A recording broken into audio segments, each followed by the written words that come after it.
Muito boa noite, é com muita alegria que nós começamos mais um programa Direção Espiritual. É sempre um prazer, uma oportunidade muito feliz poder estabelecer essa comunhão com você, partilhar a nossa vida. A gente cresce tanto quando a gente tem a oportunidade de encontrar alguém que fale o assunto que a gente precisa falar, não é assim? É um processo terapêutico em nós. A amizade é naturalmente terapêutica. Porque é quando a gente tem essa feliz oportunidade de partilhar aquilo que muitas vezes nos pesa, de dividir com o outro aquilo que nos assusta, colocar pelo recurso da palavra, por mais limitado que seja, a palavra é sempre limitada, ela nunca consegue alcançar o cerne, o coração da nossa verdade, mas por meio dela a gente pelo menos tenta se aproximar. Eu, quando digo alguma coisa sobre o meu sentimento, é uma experiência de limite. Porque do meu pensamento, da realidade para o meu pensamento, já existe uma perda. O que eu sinto, quando eu penso o que eu sinto, já existiu uma perda. E quando eu tento falar aquilo que eu pensei, é ainda uma perda maior. Na verdade, é sempre um prejuízo tentar dizer ao outro o que nos passa. É por isso que as pessoas que se amam, elas se entendem muito melhor. Porque só o amor é capaz de nos dispensar da formalidade da palavra. Basta a gente olhar. Eu sempre gosto de dizer isso. É impossível mentir para a mãe se ela estiver olhando para a gente. Geralmente, quando a gente precisa mentir para a mãe, a gente fala amarrando um sapato, né? Mexendo nas coisas, porque não pode cruzar o olhar. Porque se a gente cruza o olhar, se estabelece a comunicação mais perfeita que o ser humano pode ter, pode viver e proporcionar ao outro. É o olhar. A gente desfruta dessa satisfação. Por isso que é tão bom quando você está diante de um amigo que você ama. Não precisa dizer muito, ou então o pouco que você diz já é o suficiente para que ele entre em comunhão com aquilo que está se passando com você. Era o que Jesus fazia. Jesus era naturalmente terapêutico. Ele conseguia arrancar a vida do outro para uma partilha que nem sempre passava pela palavra. É fantástico o encontro dele com a samaritana. Jesus não precisou perguntar muita coisa. Bastou estabelecer ali com ela uma conversa acerca de um poço, da sede que sentia naquela hora, para que o conteúdo daquela vida que precisava ser partilhada para ser superada, que é assim mesmo. Às vezes a gente só pode superar uma fase da vida depois que a gente teve condições de partilhá-la com alguém. Depois da partilha é como se alguma coisa pudesse fazer avançar na direção de uma melhora, de uma superação. Na psicologia mesmo nós aprendemos que toda vez que nós temos coragem de falar sobre uma determinada realidade, que até então era só guardada por nós, que pertencia àqueles segredos que nós jamais tivemos coragem de contar a alguém, de alguma maneira a gente começou a superar. O silêncio nos amordaça, ele pode muitas vezes piorar uma realidade. Quando eu partilho, eu tenho condições de dar passo na direção de uma superação. É por isso que a conversa, ela é sempre terapêutica. E esse programa, ele é naturalmente terapêutico porque ele é uma conversa. Ainda que você não esteja aí respondendo, é como se eu pudesse lhe ouvir. É como se eu pudesse saber o que você complementaria nessa frase. Ou então se eu estivesse apenas lhe vendo, concordando, baixando, né? Esse movimento de cabeça, que também é comunicação. Tantas coisas que nós falamos aqui no programa de Direção Espiritual são realidades que você está vivendo. São situações que fazem parte do seu dia a dia. Porque a dor é a mesma, minha gente. É a mesmíssima. Dói no rico, dói no pobre, dói no preso, dói no livre, dói no amado, dói no odiado. As realidades humanas são sempre as mesmas. Nós carecemos das mesmas coisas, nós carecemos das mesmas realidades, dos mesmos aconchegos. Então é sempre muito bom a gente ter a oportunidade de parar um momento do nosso dia e conversar com alguém que nos entenda. É o que aqui a gente acredita. O programa Direção Espiritual é uma oportunidade que a gente tem de falar, de estabelecer com o outro um momento de comunhão, uma conversa, para poder retirar um pouco dos fardos que às vezes nós levamos sobre nós. Jesus tinha uma facilidade muito grande de arrancar o fardo do outro. Como eu dizia, com a samaritana, através de uma conversa, ele vai conduzindo a samaritana por um processo, por um caminho, por uma estrada, que vai libertando aquela mulher de tudo o que até então causava agonia, dor, sofrimento, culpa. Naquele gesto de pedir água àquela mulher, Jesus começa a oferecer a ela um alimento infinitamente superior à água, ao pão, que era justamente o alimento da alma. E ele foi provocando naquela mulher a catarse. Sabe o que significa catarse? Purificação. É quando a gente vai jogando para fora os nossos excessos. Se você quiser fazer, por exemplo, uma desintoxicação do seu fígado, é passar, os nutricionistas sabem melhor do que nós. Mas os médicos sempre dizem que a gente deveria ter pelo menos um dia na semana para a gente desintoxicar o fígado. Passar uma manhã sem comer, por exemplo, o jejum.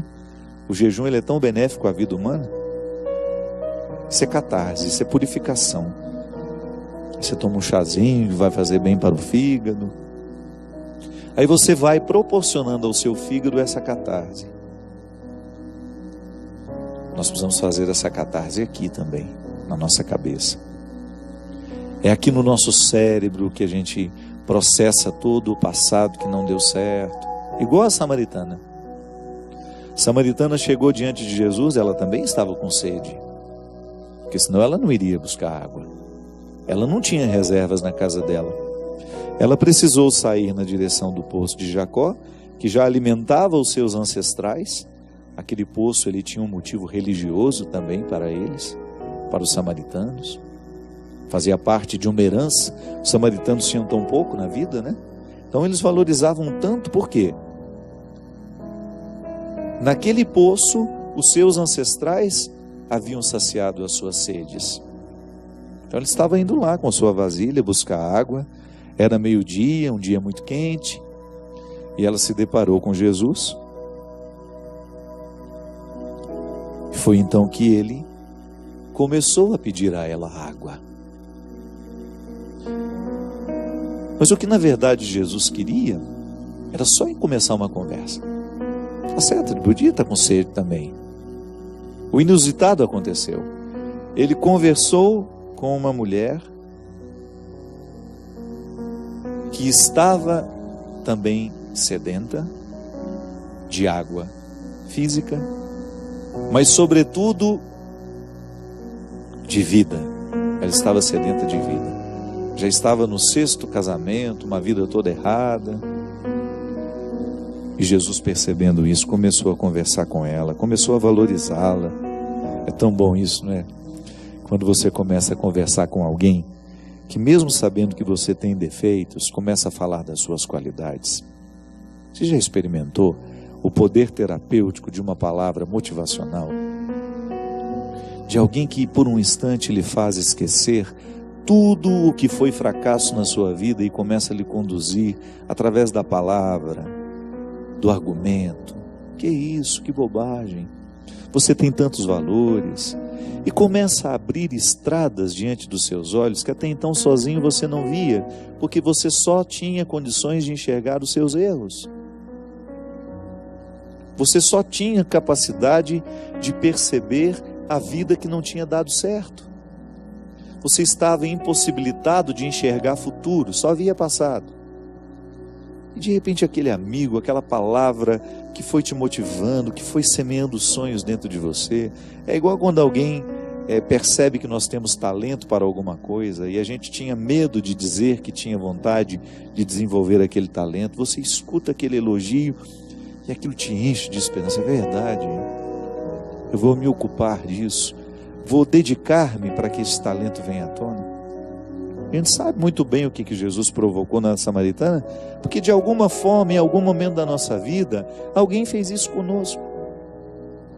Alguém foi essa voz divina na nossa história, nos motivando a ir além, ir adiante. Eu me lembro na minha vida, eu tive uma pessoa que foi absolutamente importante na minha construção humana. Ela estava lavando roupa, eu tinha o hábito de ficar muito perto dela, que eu gostava demais dela, tia Ló, uma vizinha da minha mãe. Passava às vezes boa parte do meu dia lá.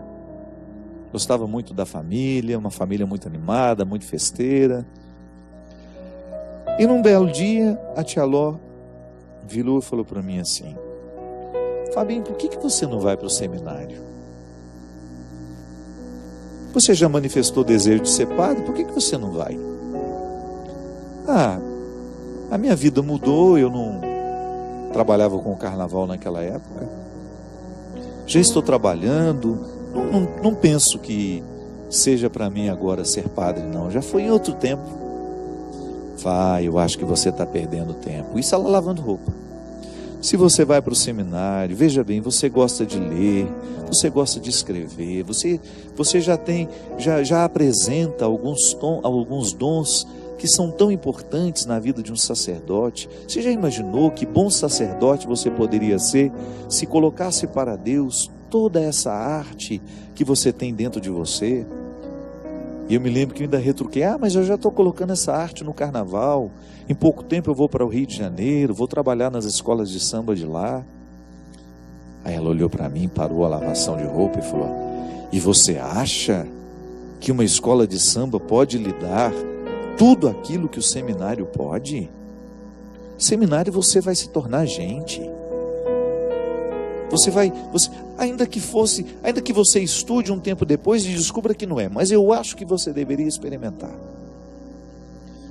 Eu saí daquele lugar, com aquilo na minha cabeça, aquela palavra foi caindo dentro do meu coração. Eu fui começando a imaginar que aquele conselho dela poderia sim ter uma conexão com a minha verdade pessoal. Eu estava no caminho errado, sim. Eu estava me gastando, eu gosto de usar esse termo, onde é que a gente se gasta? Eu estava gastando o meu tempo, a minha energia, num lugar onde eu poderia ser substituído perfeitamente por uma outra pessoa, que faria exatamente a mesma coisa que eu fazia. Mas será que existia para mim um lugar onde eu iria exercer o meu protagonismo de uma maneira tão intensa, que eu sei que todo mundo é substituível, mas eu tenho consciência que o papel que eu exerço hoje, como padre, fazendo o que eu faço, eu só posso ser eu, porque eu depositei uma confiança, naquele dia, muitos anos atrás, numa mulher que abriu os meus olhos para o ser humano que eu poderia ser, e que eu poderia ter morrido sem saber que poderia ser. Jesus estava fazendo isso com a samaritana, o mesmo que a tia Ló fez comigo na minha vida.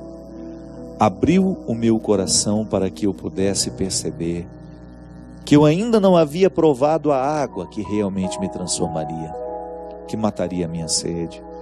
Essa água que eu continuo bebendo hoje, minha gente. Essa água que eu continuo bebendo hoje. Jesus abre estradas no coração de quem permite. Eu não sei o que você já sabe sobre você. Quais são os caminhos que você já investigou, das suas possibilidades, da sua personalidade, do seu jeito de ser.